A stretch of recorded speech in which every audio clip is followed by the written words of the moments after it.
there is a hearing right now for DC statehood. This is really important information, not headline news, but it's really important. They've been fighting for this for 30 years for DC statehood. Uh, I have a few thoughts on this, but Alan, you are DC native. You're not native, but you lived in DC for a very long time, went to Howard Law. Explain what's happening right now with the hearing on DC statehood. Right. So it's a movement that has been going a long time. It started with no taxation without representation. And this is the final sort of push to say that we deserve to be a state, just like all the other places that have this amount of people we do. Like we have more people than Alaska. I think we tie with Wyoming. No, it's more people than Wyoming and Vermont. Oh, well, DC has more people than Wyoming and Vermont. Just want folks to understand. Well, why it's too small. More people than Wyoming and Vermont. Go ahead, exactly. Alan. Exactly. And the other issue that's really important is when you look at population by statistics, it is the second largest territory in the United States that has African Americans. And the reason that the large population of African Americans are in Washington, D.C. is because after and during civil rights, the best employer was the government.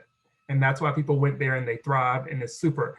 In addition to that, most of the people in the district have at least a master's degree or higher. So it's a well-educated population and people who work for the government for a long time. And the story is that those children of those individuals, of those African Americans, those affluent African Americans in the District of Columbia, their kids could never grow up and be in DC and be a senator or have a seat in the House. And that's part of the argument that's being had, is that that we're paying all these taxes, there's no future for representation of us, and we're sort of excluded.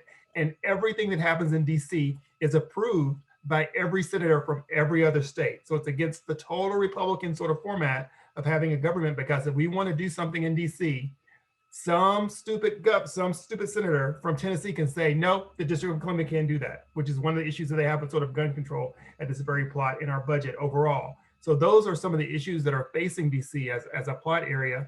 And the argument is going to be, well, that's where they put the seat of government, so that's the reason why. And as we should know, that just our history is not the best marker or measure of a democracy, because we have consistently changed to include more people along the route. And this may be one of the changes that needs to happen.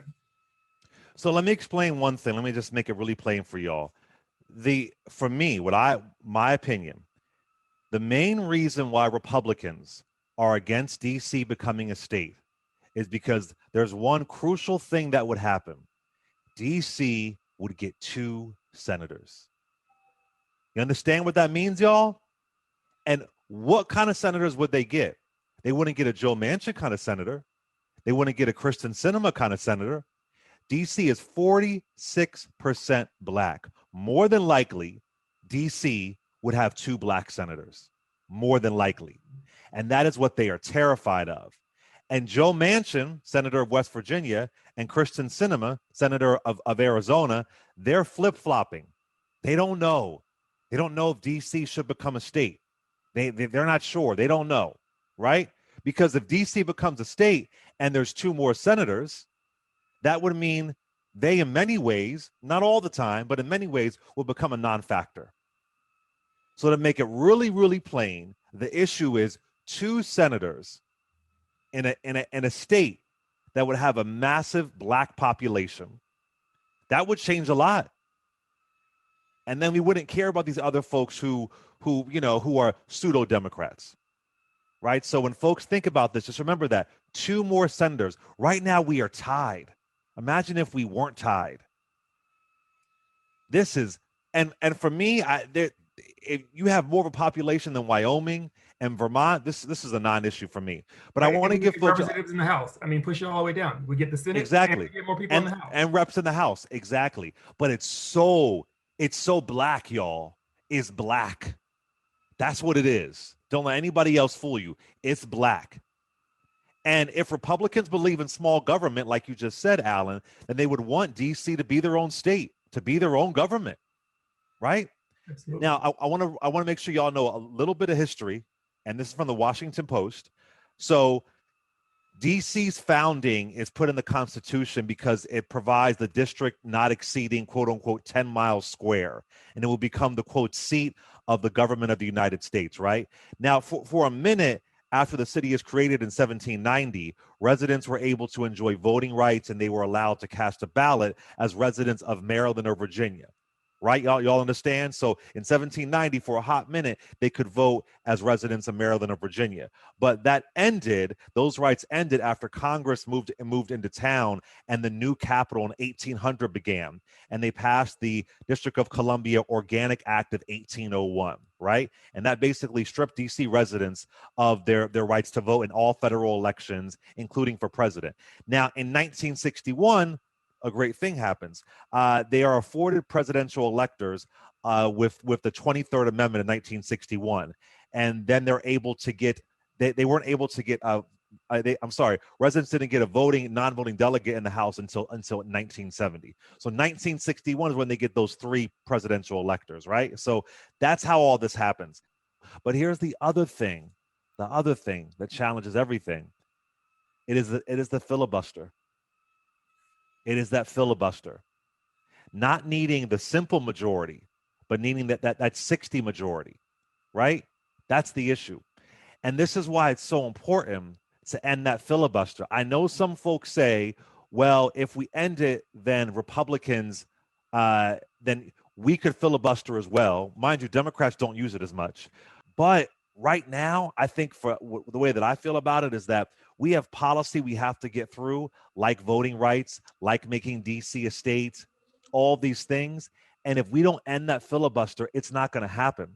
So I don't want to sacrifice important policy going through right now at this very moment because of, we got to keep this filibuster, or nothing is going to happen. There has been talks to adjust to reforming the filibuster to make it like it used to be, where you would have to go to the Senate floor and stand there for hours and quote unquote filibuster. Now it's done via an email or via a phone call, right? So it's going to be difficult to get to pass. And of course, Manchin and Sinema, and you need, I guess, 10 other Republicans for it to really pass. But yeah, this is where we are. And this filibuster is blocking. Right now, we're in a Congress where it's so hard to get things done because we have this filibuster, that it's not, we essentially don't have a majority. We don't really have one because you have to get to that 60 threshold. So well, yeah, so until we get to the midterms and we see what happens, because we should be afraid that we have signaled to the Republicans what could happen, and they will make it happen, and then they will do it. Because what you did see Mitch McConnell do in the last Congress is change the filibuster to get all those judges on board, right? And it works both ways. So there's a conversation to relax the filibuster on certain things that are moving. There's one way that you can do it with sort of on doing a budget sort of issue. But the reconciliation is suspend the filibuster, get everything you want passed before that, and then change it back, right? And then sort of say, sort of switch it and switch it back. Just like, I mean, it's the greatest way to sort of play the game and say, yeah, we changed it, we did these things, and now we're changing it back, right? For those very same reasons, so that the Republicans would then have to face the sort of, if they were to win in the midterms, to have to go through the same way they're turning themselves in knots right now to say they don't want it to change, that in some way it harms representation.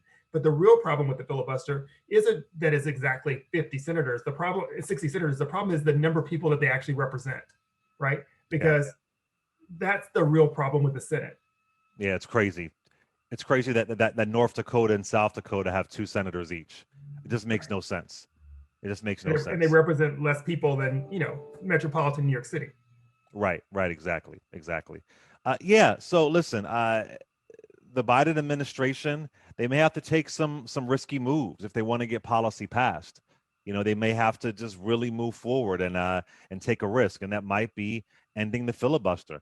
As far as you saying change it back, here's the thing: having the Senate and the House right now, I don't think we're going to lose the House in the midterms. You never know, though. Look at a couple seats. You never know. I don't think we're going to lose the House. So if we maintain that House, there was a protection there. Thank God we were able to get the House back during Trump's midterms. But yeah, so I don't know. But this is where we are right now. I hope DC gets statehood. It's going to be difficult for it to happen, but that's the real issue. And I want somebody to be honest about it. They don't want 2 senators in an area that's nearly majority Black. They don't want that. And if that happens, how will that change everything? Yeah, and it might end up being. Go ahead. Yeah, no, I mean, I don't think the House is impossible for the Democrats to lose, because of the way No, there it's not is a little impossible. bit of infighting within the party, and there's a little bit Yeah, of principal arguments about the 15-hour rule and not pushing things through and not being bold enough, because there's a yeah. older contingency that just says we're going to be nice and proper, and there's a new contingency that says no, they ran all over us, we're going to run all over them. And in the backdrop, I will say this in this space, immigration is what won Trump the White House. And once again, now the media and everyone is leaning in to Biden's weak spot of focusing on immigration and saying the borders are open, you're not doing this, you're not doing that. And that could be very harmful in the midterm election, very harmful. Because that's your Well, Southern I think we have that to is be your Southern clearer strategy. though. It's true, and we have to be clearer though that immigration, yeah, to some degree helped Trump win, but it was really racism, to be But and specific. voter restrictions, which are going across everywhere. I mean, those things work Absolutely, together in tangent. The voter yeah, restrictions have already started, and the great which conversation is about racism as well. exactly. Yeah, which is racism as well. So, Republicans, again, they don't want to rely on reaching out to black voters, kicking out folks in their party who are white supremacists. They don't want to rely on actual policy. They say we have to restrict the right to vote and, use what's worked for them. And it has worked for them. The whole Southern strategy narrative. We've had majority Republican presidents over the years, majority, and it's worked. It's worked. So they're hoping that's going to work again. So DC statehood, I hope it happens. I don't know. As we all know, these hearings, I feel like oftentimes nothing substantial happens. It's a lot of theater, and we all know how folks are going to vote. So the only thing that we can hope for is that we can Well, have the some statistics are revolutionary out there. change.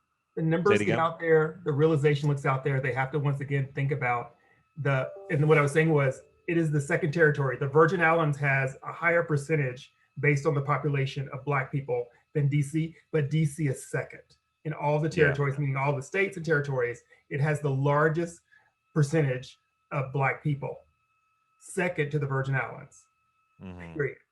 So that's somewhat of a statement in the history of understanding why Black people moved to the district in the first place and have been in the Yeah. district, sort of talks to that sort of language. So I think it's important. But in that same space, as D moves forward, we need to think about winning Texas. And that's why the immigration conversation is so important, because maybe Texas, even Florida, I'm sick of whining after Florida. I would rather go for Texas because it looks a little bit more purple, is for them to have the rise of their own Stacey Abrams, whoever that's going to be, to start pushing that policy, whether it be the Castro brothers, whether it be whoever it is from that state, to get activated now to make sure that they have the votes.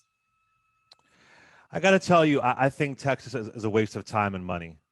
I know folks keep saying that it's purple. I mean, maybe I never know. But if this next time coming up, Ted Cruz is not out, they don't elect a Democrat in Texas this time, considering what just happened a few weeks ago with the storm, considering COVID, then there's just no point in reaching out to. I'm sorry, like I mean, maybe as far as on a local level, but at this point I don't know what to say. I mean, time and time and time and time again. I mean, Ted Cruz took his ass to Cancun, and if he gets reelected after that, I just feel like at this point it might be a waste of time and money.